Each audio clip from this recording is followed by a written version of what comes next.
Hey, welcome back to the Disney Plus Everyday Challenge, and today we have Anastasia. This is a 1997, 1 hour and 35-minute film from 20th Century Fox.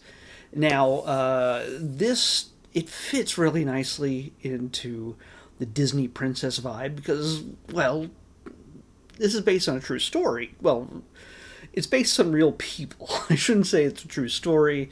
It is 100% not. It is. There's a time in the early 1900s, around 1916, 1918 or so. Well, let's just say 1918. Um, uh, the true story, anyway. This takes place in 1916. And it's also a kind of a combination of stories. Part of classic Russian mythology, let's say.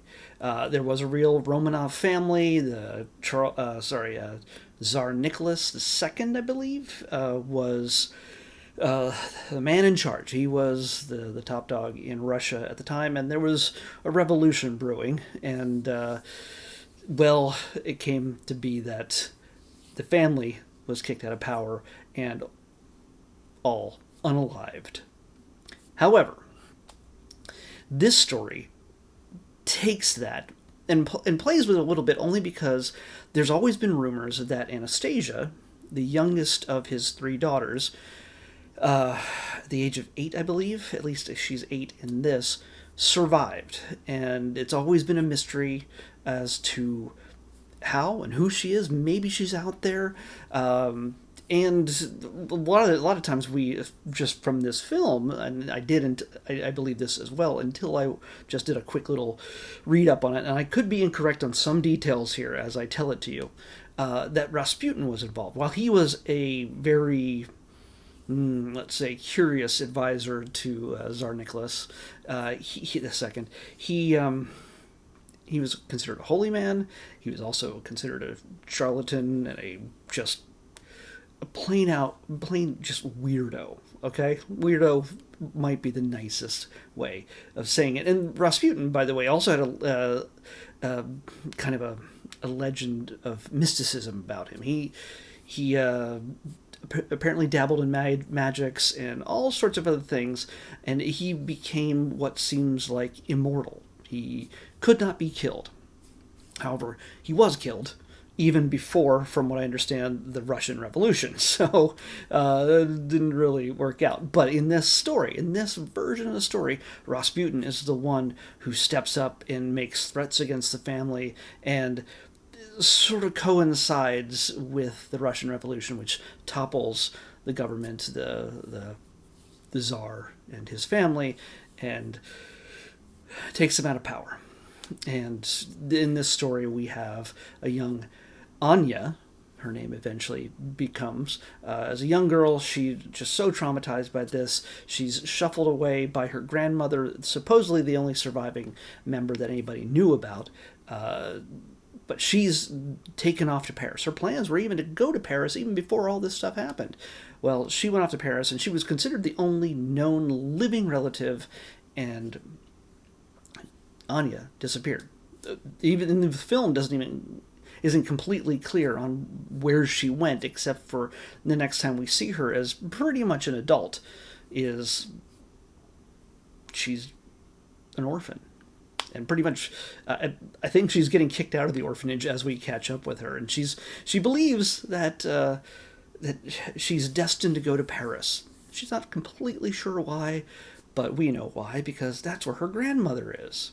Meanwhile, while they are certainly not the only ones in Russia running the scam, and there's a whole big song and dance about it as well, there's lots of people who are trying to manipulate others into understanding or believing that maybe everything that they're selling came from the Russian, from the leaders, the Tsar and his family. These fine silks or this coat could have belonged to them. It could be worth so much money, but I'll give it to you for this much. And there's so many people going, oh, you know what? Hey, this girl right here, she's grown up, but she could be Anastasia. It's that is a thing. There was a number of times where people had claimed to be Anastasia. There's a girl named Anna Anderson that was the most famous one, but she was determined after DNA tests were done that she was not. And they did DNA tests on, I guess, the family where they had been, the bodies were buried, and it turned out that yes, they had all died, but the legend still lived on for many, many years for people. Well, they only found out through DNA testing that the family had died they found out in 1991. So, and Rasputin, not an immortal wizard or anything else, although he kind of had a reputation that a lot of people could understandably think that he was. Supposedly you could poison him and you could do just about anything to him and he just would not die. That's the legend. He's kind of a really interesting character if you can stomach some of the details. It's worth checking out. But this story, after telling you all, breaking your heart with all the real world stuff, this is a romantic story of a woman trying to find her lost family, and the charlatans, the two guys, just trying to find the perfect girl to scam grandma out of 1 million rubles. So, or 10 million rubles, a lot of rubles, just a lot of Russian money. And she's gotten so many people brought to her over the years. Oh, this is really your granddaughter. This is really your granddaughter. And by the time they show up in Paris, spoilers, you know it's going to happen. It's just, it can't not happen if you know the story. By the time they show up there, she's done. She's just absolutely done with having her heart broken. By the way, this is a pretty astounding cast. And it earns its props for being very Disney-like for many reasons. Not just the casting. The casting, Meg Ryan is Anastasia. And there's songs galore. Just songs that really have a Disney vibe. While this isn't primarily fantastical, it still has kind of a magical twist to it, turn to it. Had it been made by Disney, it would have fit right in, and Anastasia would be standing along Elsa and Anna and everybody else, but she'd be. Pocahontas was real, but Pocahontas, half the time they don't treat as a Disney princess because their version of Pocahontas is nothing like the real Pocahontas. And same here with Anastasia. Also, having a villain who is truly evil, also based on a real person, but in magical and just dark, having a goofy bat sidekick named Bartok.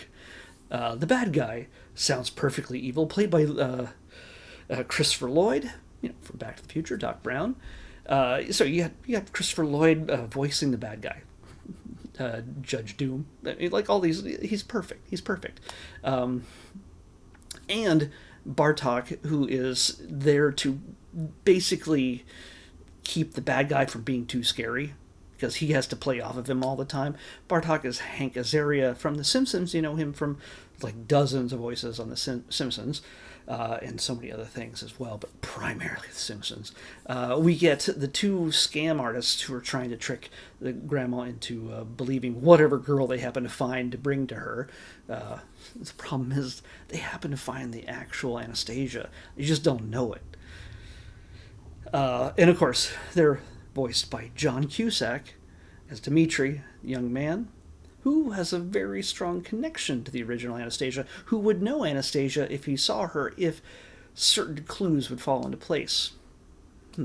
And Kelsey Grammer, also veteran of The Simpsons, but of course Frasier and so many other things. He's the Beast in the X-Men, but he's also got a great voice for Russia, for a Russian man, and also for singing. So he's done plenty of singing on The Simpsons as well, and Frasier. So we got Meg Ryan, John Cusack, Christopher Lloyd, Hank Azaria, Kelsey Grammer, and then we get into some of the smaller supporting roles. We got Bernadette Peters as Sophia. You won't look at the character, but you will hear Bernadette Peters if you know who she is. And of course, Grandma is played by Angela Lansbury. Hey, isn't she a teapot recently? Yeah, just a few years before this. But yeah, there's a bunch I could go through. Andrea Martin, so you probably knew her from Saturday Night Live. Of course, yeah. There's there's a lot. There's a lot. Oh, Lacey Chabert plays the young Anastasia. Hey, so yeah, we got a great cast.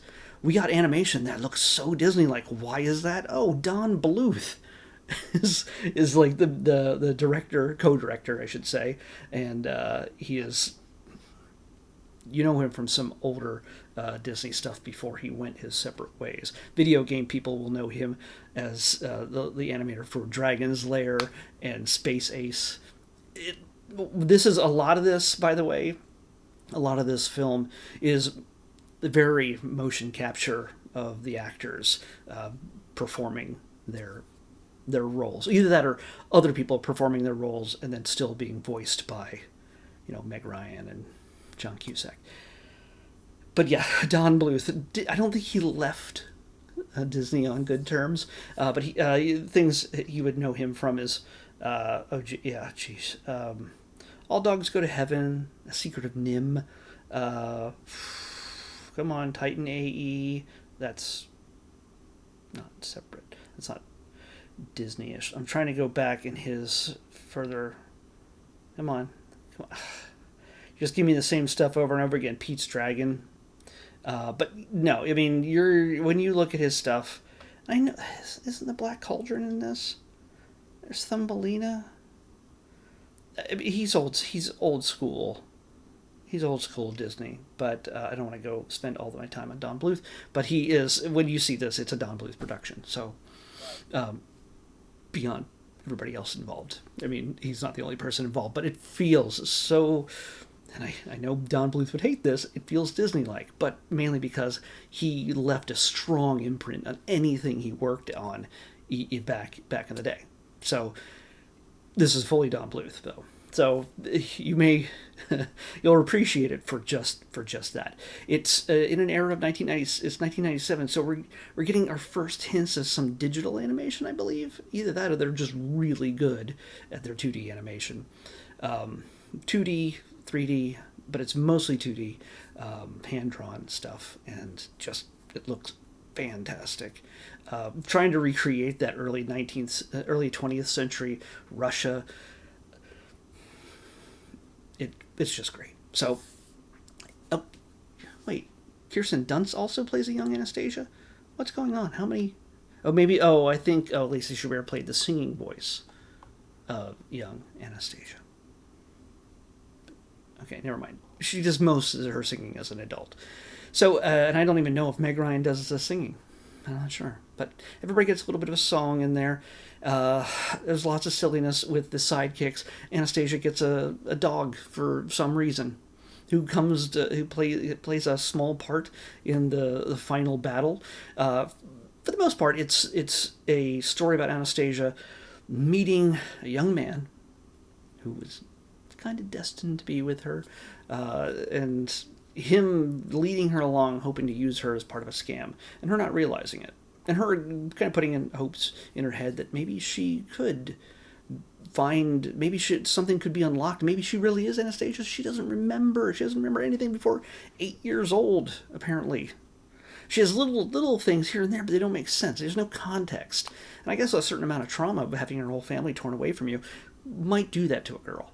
So, yeah, growing up in poverty in an orphanage in Russia doesn't help you from not growing up absolutely gorgeous, but it also just messes with your head, I guess.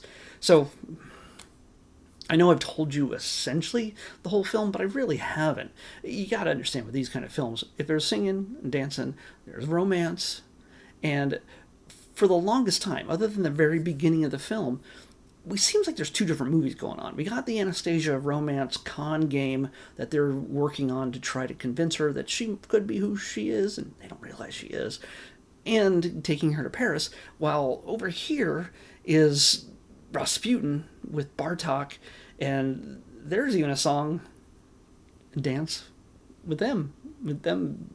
Christopher Lloyd gets a song as his body is falling apart and different parts are falling off because he's got some sort of immortality spell that's keeping him alive. all these years, because he was really old and decrepit at the time of all this happening, back when the Russian Revolution happened. Even so, it's a mishmash of stories, but this is, again, like Pocahontas.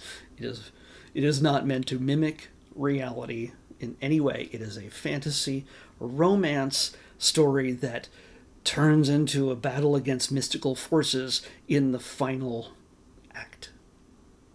Like, so much else is resolved, and then they're like, oh yeah, Rasputin's trying to kill her. Okay, let's finish that off. Um, it seems kind of haphazard in how it resolves, but it's still a really pleasant movie. It's fun, it's funny, it's beautiful. So I think if you've seen all the other Disney films, even though this is not Disney, it's not. I think you, as an adult, revisiting this, will still appreciate it for what it was. Or if you missed it, it's time to watch it and bring the kids in. The kids will get a kick out of it.